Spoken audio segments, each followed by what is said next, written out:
My mate Leon is the alpha heir of Shadowclaw Pack. Once again, he didn't spend my birthday with me this year. Because today is also his childhood friend Nora's birthday. I opened Nora's ins, and sure enough, there was a new post. Grateful for your company every year on my birthday. We promise to spend every future birthday together. The photo showed two hands making heart signs in front of a cake. One of them was Leon's. I recognized the watch I'd given him. I set down my phone and dumped all the dishes I'd lovingly prepared, all Leon's favorites, into the trash. Then I went to a restaurant, ordered what I liked, and celebrated my birthday alone. Leon didn't know I'd already made my decision to break up with him and return to Frosthall Pack to become the alpha heir. Halfway through my meal, Leon called, his tone somewhat anxious. "Ria, did you see Nora's post?" "I did. I'll come back after I finish celebrating with her. I'll spend it with you next year. Be reasonable and don't make a fuss, okay?" The old me would have cried and thrown a fit. But not anymore. I simply said calmly, "Okay." The next morning around 7, my phone woke me. It only rang a few times before stopping, probably because he didn't want to wait again. I picked it up and looked. It was Leon. He used to be too lazy to use his own key, so he'd always call me like this, let it ring a few times, then hang up. No matter what I was doing, I'd immediately run to open the door for him, but not today. I tossed my phone aside, pulled the covers over my head, and went back to sleep. The spare key was under the doormat. He knew that. I'd stayed up until 3 in the morning packing last night, and my head was still foggy. My phone rang several more times, but I didn't even bother looking.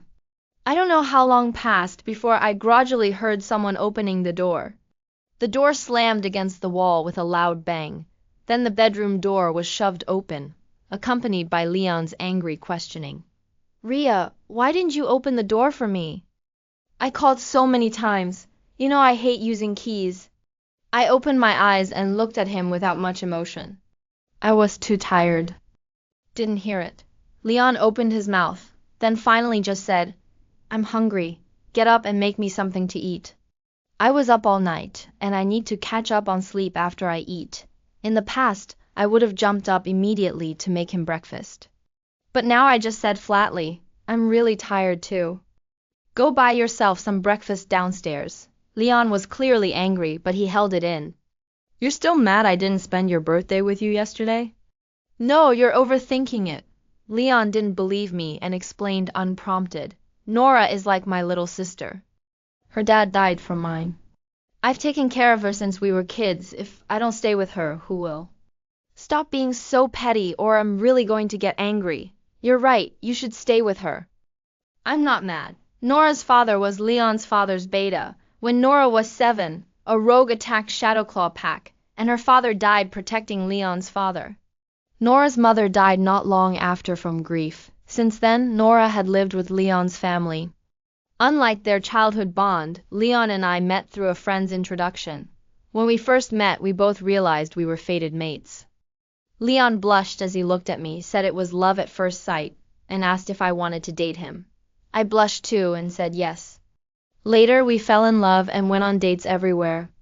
I thought I'd be happy like that forever until I met Nora and saw how attentively Leon cared for her. Later, I accidentally overheard Nora's friends talking and learned that before meeting me, Leon and Nora had almost started dating. I was the one who'd come between them, forcing them to remain just friends. From then on, I kept thinking back to my first meeting with Leon. I couldn't help wondering, did Leon really fall for me at first sight? Or was the so-called love at first sight just an act, something he said because dating his fated mate would solidify his position as alpha heir? My reminiscing ended.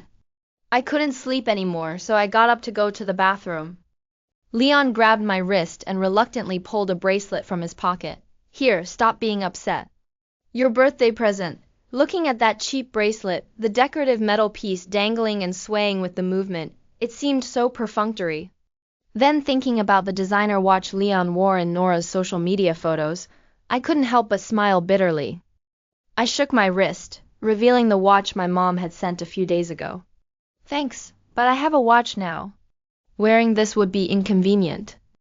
"You keep it," Leon said angrily. And you say you're not mad? You used to be so happy with whatever I gave you. Now you're turning up your nose at it, is that it? Leon's income wasn't high. The things he gave me for my birthday in the past were never expensive either, little trinkets costing a few dollars or tens of dollars. Sometimes he'd even forget to give anything. But I'd never minded. Every year on his birthday, though, I carefully prepared gifts. Last week for his birthday, I gave him a designer bracelet. I was tired. I really didn't have the energy to argue anymore. I took the bracelet and put it in my pocket. Thank you. I changed clothes and prepared to leave. Leon asked urgently, "Where are you going?" "Meeting friends.